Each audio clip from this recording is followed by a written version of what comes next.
Fala galera do canal Nerd Adriano. A gente vai reagir aqui a mais um vídeo, mais um canal aqui do YouTube. O nome do vídeo é O Verdadeiro Significado de Pecadores. Aí, entre parênteses, os detalhes, né? A explicação e a análise do filme. E esse vídeo é do canal Sessão Nerd, né? Como vocês já perceberam, já tem vários outros vídeos desse mesmo canal que eu fiz react no meu canal, né? É um canal muito legal, inclusive eu recomendo vocês assistirem os vídeos, porque você aprende muito, né? Você se diverte muito vendo os vídeos também. Acho bem legal os vídeos desse canal. Então vamos lá, vamos começar no react, né? Se você acabou de assistir Pecadores, provavelmente ficou com alguma dúvida. E uma certeza, tem alguma coisa que eu não peguei. Hoje vamos analisar do começo ao fim todas as suas metáforas, mensagens, easter eggs e referências. Grand opener, grand opener, grand opener, grand opener. Todos os detalhes que você perdeu em Pecadores. A história começa com Samuel chegando todo arrebentado à igreja.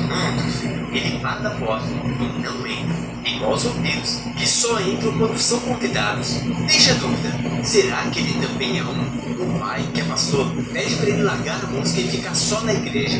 E aí Samuel começa a ter flashes da noite anterior.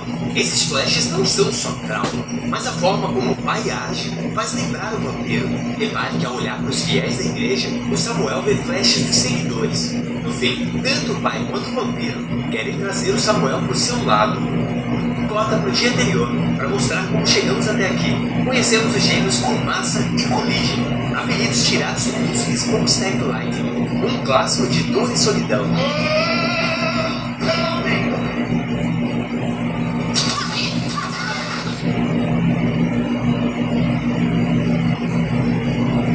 Para os próprios chefes mafiosos em Chicago, para abrir um clube na cidade natal, os músicos como Stack Light, um clássico de dor e solidão.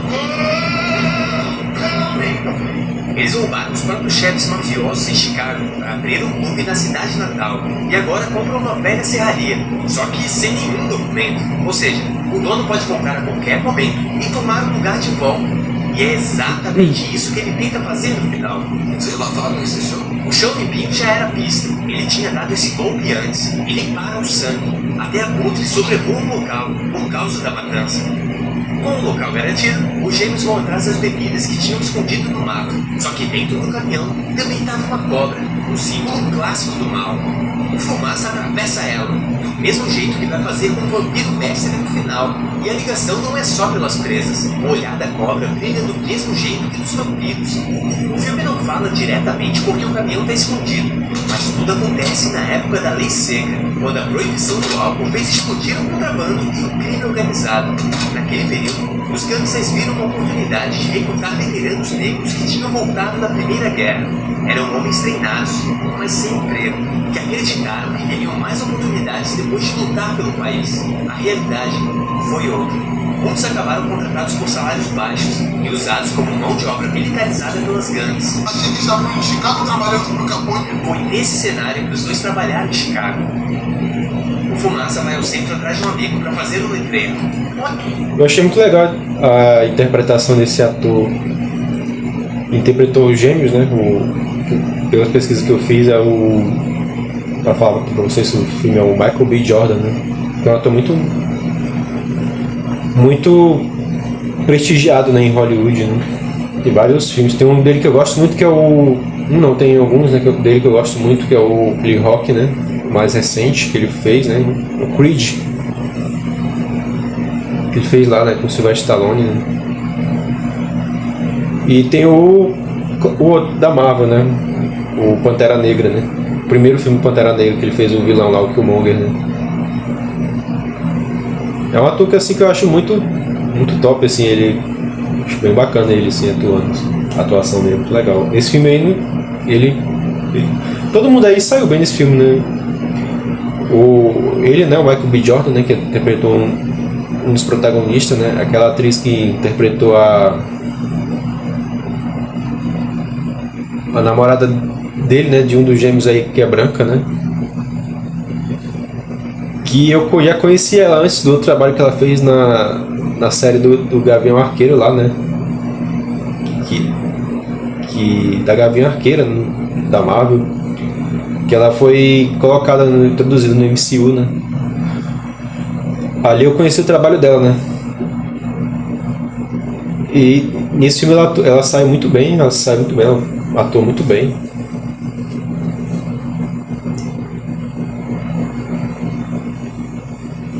E que ela começa interessante, ela começa como humana, né? Aí depois ela se transforma em vampira, né? Ao longo da história, né? Assim como um dos irmãos aí, dos irmãos gêmeos, né? Que é mordido por ela, né? E acaba virando vampiro, né?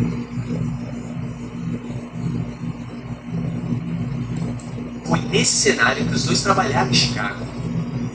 O Fumaça vai ao centro atrás de um amigo para fazer o livreiro. Olha essa cena. A garota atravessa a rua para chamar a mãe. E a mãe está numa loja do outro lado da rua vendendo praticamente os mesmos produtos. Por quê?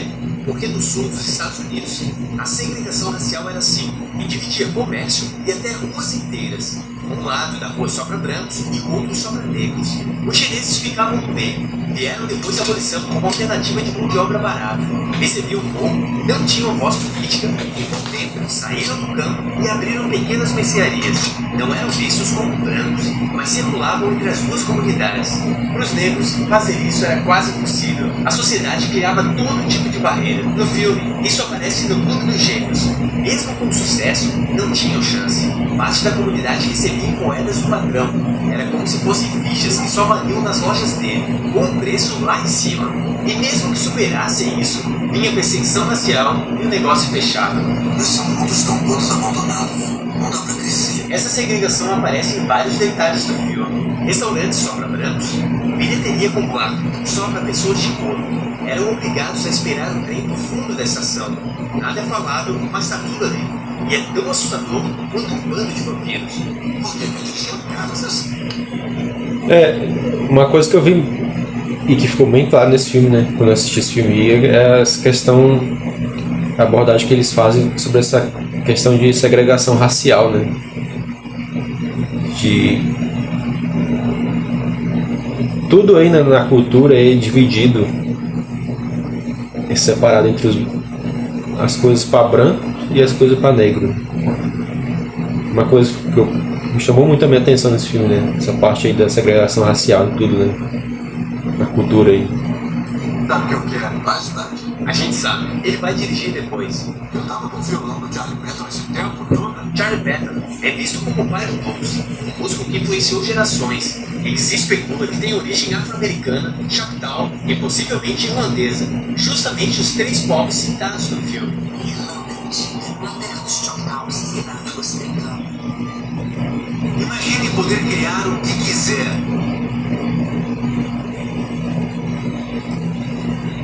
Depois de convencer o músico a tocar no clube, o Pastorzinho se engraça com uma garota.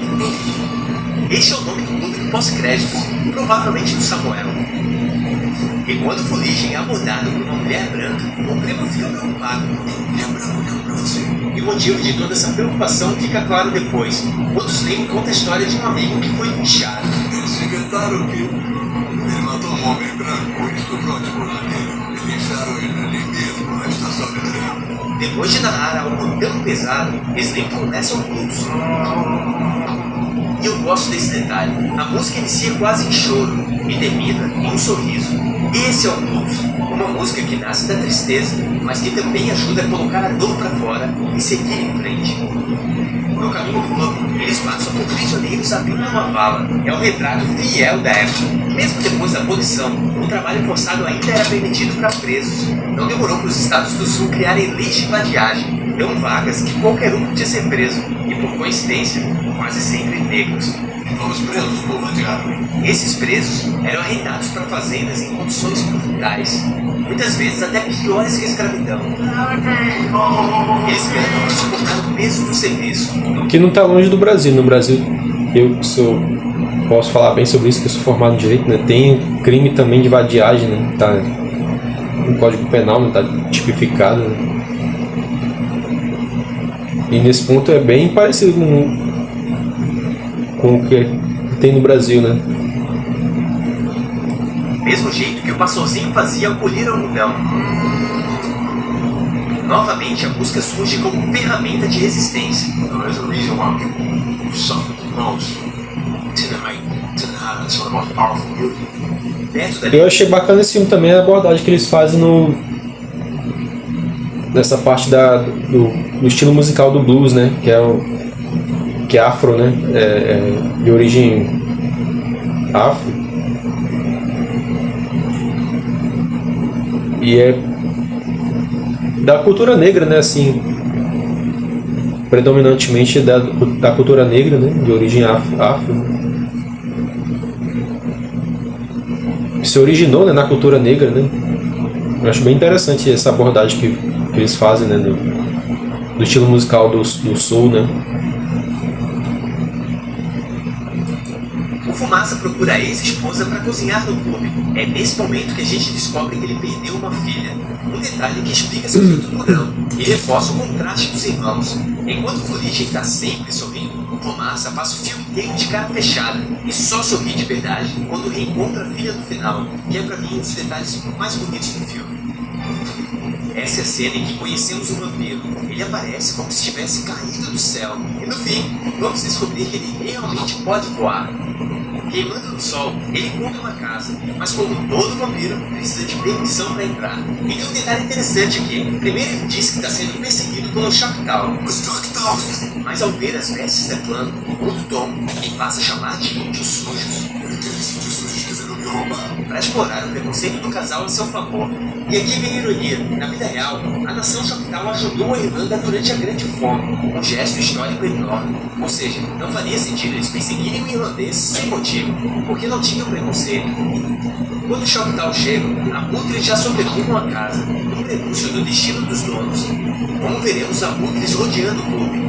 E para entender por que estão perseguindo ele, a gente precisa voltar ao início, onde é dito que alguns músicos conseguem invocar espíritos do passado e do futuro, e os Choctaw estão entre eles. Quer dizer que o vampiro procurou o Choctaw em busca desse dom, para reencontrar as almas dos antepassados, o mesmo que ele vai fazer no clube. E o vampiro chega ao clube bem na hora que o pastorzinho canta a mesma música da plantação. Uma canção sobre o pai, tão verdadeira, que invoca espíritos do passado e do futuro, e acaba atraindo o vampiro.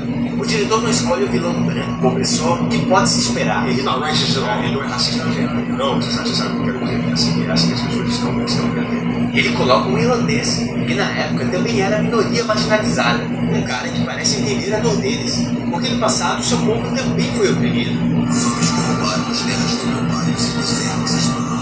Até o propósito dele soa nobre, encontrar os espíritos dos antepassados. E para isso, precisamos de Samuel. Entre os espíritos, aparece até o da cultura chinesa da Sra. Chow, reforçando que o vampiro teria chance de ver seus antepassados irlandeses. Ele também fala de igualdade através do vampirismo. A gente acredita na igualdade. Mas será que acredita mesmo? Ou só repetem o que os outros querem ouvir, como fez com o casal da clã? Para convencer a entrar, chega até a tocar o blues, e ele toca um banjo. Não é um instrumento aleatório, porque é parente direto de instrumentos africanos, resultado de séculos de adaptação e troca cultural. E aqui entra o que eu acho genial do diretor. Os vampiros podem até ser uma metáfora para a apropriação cultural, sugando até sua identidade, mas também mostra como a influência cultural pode ser positiva, se uma mente coletiva gerar igualdade. E no fundo, essa é a essência do cinema, uma arte vinda da soma de tudo que veio antes. E o filme está cheio desses exemplos. O olhar e a fala do vampiro foram inspirados em Gato de Botas. Pense no vilão. Morte, pense na sua característica do vilão. Tem também o famoso ângulo do Kubrick, repetido numa cena na porta. O pessoal mastigando alho para provar que não é vampiro é quase como um teste de sangue de Enigma do Outro Mundo. E o diretor faz questão de vestir os irmãos com roupas italianas e irlandesas. Eles não roubaram só o dinheiro, eles também pegaram alguns costumes. As plantações são pagam eles como créditos. Os clientes só têm dinheiro da lavoura, por isso Mary tenta trazer gente da rua para entrar grana de verdade. Só que acaba mordida. Volta e transforma o Fuligem. A festa termina e pro Admiro volta também transformado. O jeito que ele anda imita o estereótipo Jim Crow, personagem criado em 1828 por um ator branco que usava blackface para ridicularizar negros. Décadas depois, esse nome daria origem às leis de segregação nos Estados Unidos. Não, menina, é o Jim Brown. A mística Anne logo percebe o que está rolando. E não por acaso, ou talvez sim, um ano antes, em 1931, Drácula estreava nos cinemas. Outra coisa invadindo o mundo lembra muito um thriller. Outra coisa bem marcante foi essa parte de racismo, né, que é falado muito abordado no filme, né, muito falado essa parte de racismo aí, né, como eu falei antes, né, de segregação, né, essa parte racial aí, né? Segregação racial. No inferno, nos dois filmes, tudo começa com um drama criminal e de repente se transforma em puro terror, com vampiros atacando dentro de um bar. Do lado de fora, os vampiros cantam Rock and Roll to Dublin, uma música que fala sobre um irlandês que deixa o país, sofre preconceito até ser acolhido pelos seus. Eu achei também esse filme com uma pegada muito musical, assim, também, né? Bem musical também. Lembrou também um pouco dos vampiros querendo invadir o clube, né? Lembrou esse filme do Drink pro Inferno, né? Que é um clássico, né? Já assisti também. Um clássico da cultura pop, esse filme aí do Drink pro Inferno.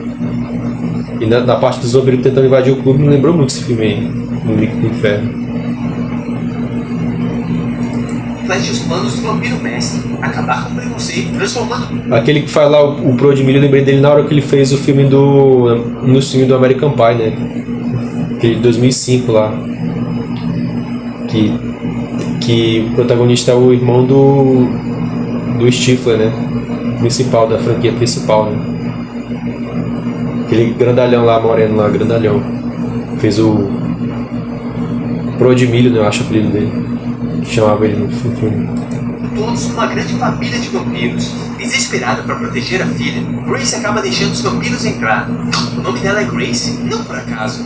Naquela época, muitos chineses davam nomes considerados brancos para os filhos, tentando escapar daquele estigma racial do período. Fuligem morde a Anne, que implora pela morte para reencontrar o espírito da filha. Um desejo que espelha o de Remick, querendo usar o Samuel para rever os próprios antepassados. Na batalha final, a trilha vira heavy metal. Um gênero que nasceu do blues, mas acabou marcado por bandas brancas. Até o baterista do Metallica participou da gravação. A infantaria chega.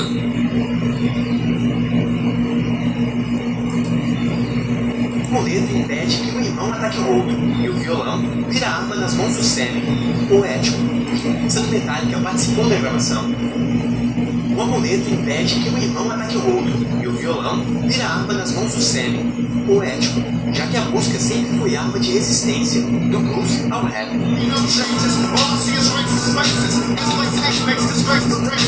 Com o nascer do sol, os vampiros queimam, o mestre é engolido por um redemoinho de fogo. Na Bíblia, o profeta Elias, mesmo o nome dos irmãos, também foi levado aos céus com um redemoinho de chamas. Talvez seja coincidência, talvez não.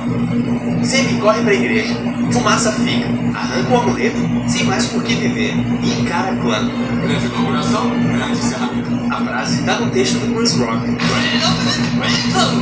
sobre a diferença entre negros comuns e aqueles que reforçam estereótipos.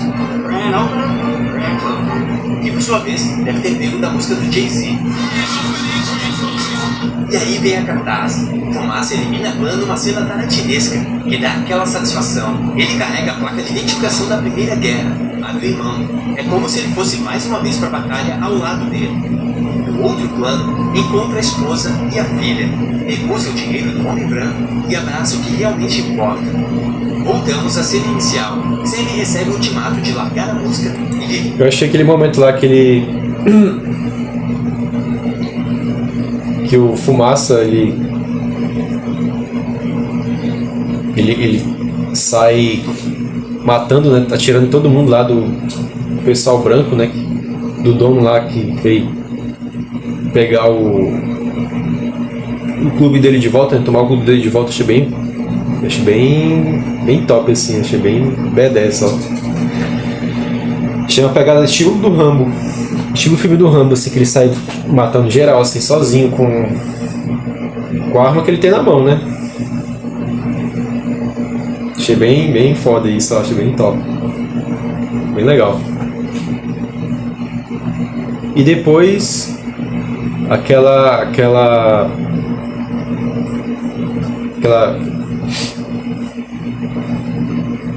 tipo que ele teve com a ex-mulher dele e a filha dele, né?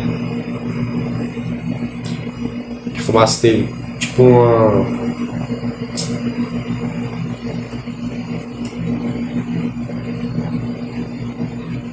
Faltou o nome agora. Tipo uma visão que ele teve.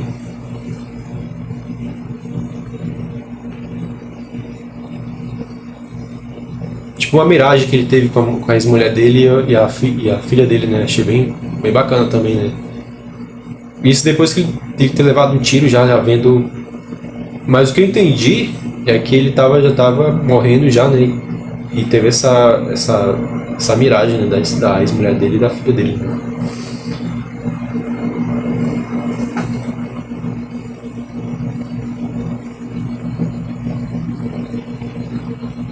Só para a igreja, mas escolhe clubes, talvez por causa do que ouviu do vampiro, sobre o que homens religiosos fizeram com o povo dele.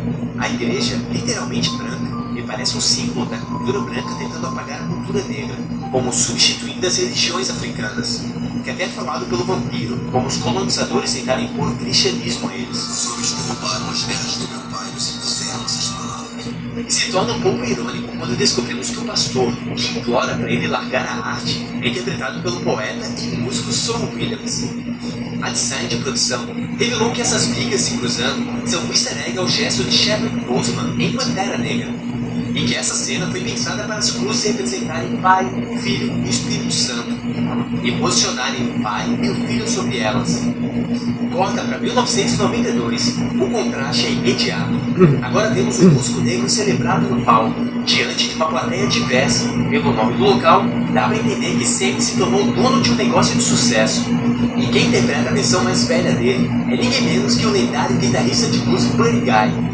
E aí Mary e Fumigem aparecem. Agora estão juntos, sem precisar se esconder. Pedem pro Sam tocar um pouco de violão, só para relembrar o passado. Se cuida, pequeno Sammy. O pequeno retorna ao Bro de milho chamando ela de Pequena Mary. Pequena Mary, Crescidinha agora, né? da última vez que eu vi o sol, Ele nasceu. só por algumas horas. Vamos livres. A fala lembra muito os momentos finais de Pantera Negra, É muito lindo. também dirigido por Ryan Coogler. E no fim, os dois irmãos encerram a história do lado das mulheres que amam, Fumaça na morte e Política. E por ironia do destino, o diretor era o mesmo, né? O diretor desse filme aí é o diretor do Pantera Negra, no primeiro filme, né? Que esse ator aí que faz o Fumaça e Fuligem, né? Os irmãos gêmeos, do que pesquisei, o Michael B. Jordan, né? Ele também participa Ele participa desse filme aí, e ele também participa do primeiro filme do Pantera Negra, né? Fazendo o vilão lá, o Killmonger. Os produtos de beleza mais.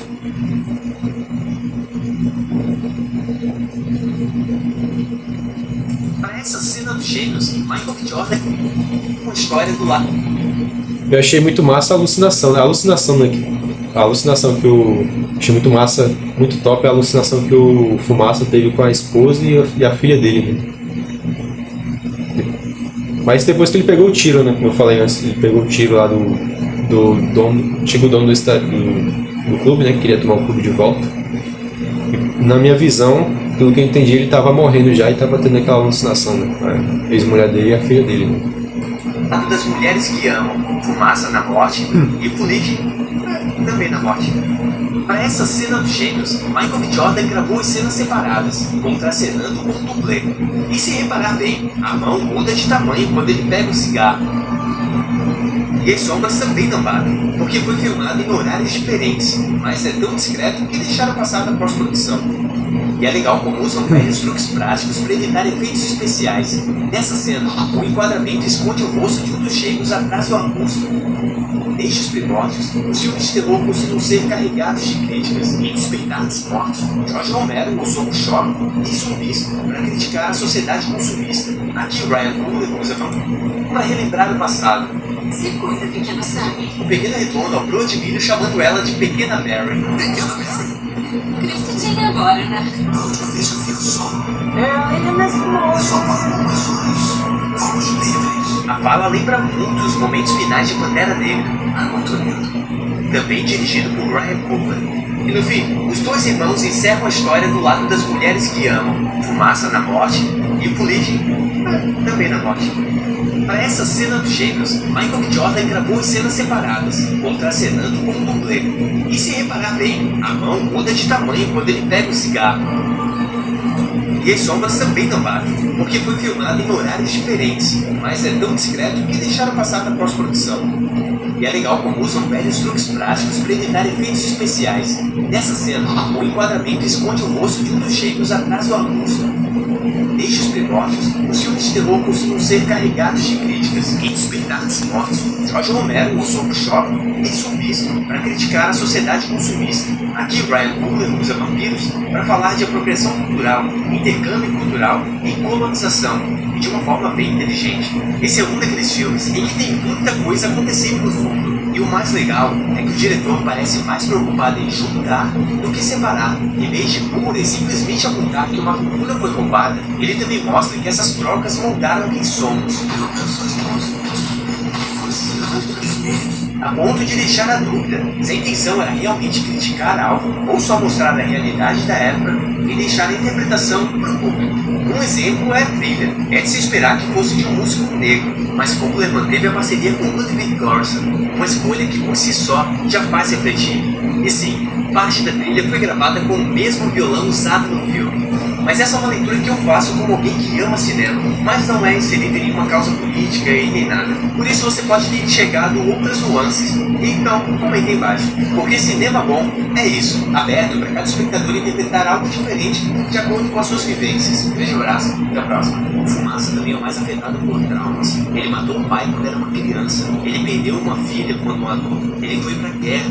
Isso se reflete até nos tremores. Fuligem é quem enrola o cigarro pra ele. Note que quando não tá com o irmão, ele fuma cachimbo. O único momento que vemos ele fraquejar ou demonstrar algum sentimento é quando ele admite pra ele que sentiu saudade. E desaba no peito dela feito uma criança no colo da mãe.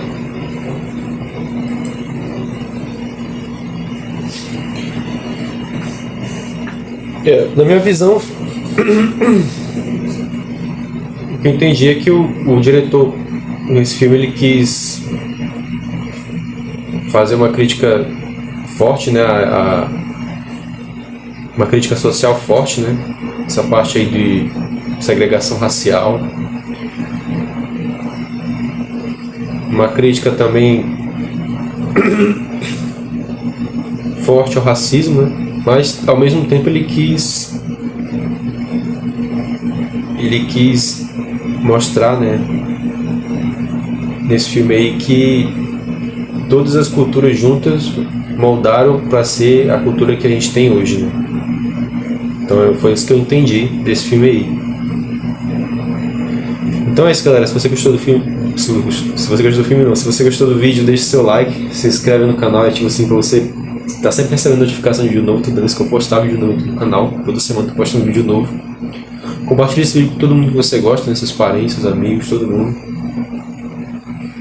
E escreve nos comentários qual assim, um detalhe que mais te chamou a atenção desse filme dos Pecadores, se você assistiu, né? Primeiro fala se você assistiu ou não, né, no filme, né? Depois, se você assistiu, conta assim qual o detalhe que mais te chamou a atenção nesse filme aí, Pecadores. Que ganhou, né, a estatueta do Oscar, né? Recentemente agora no Oscar desse ano. Então é isso, galera. Grande abraço, até mais, falou, valeu.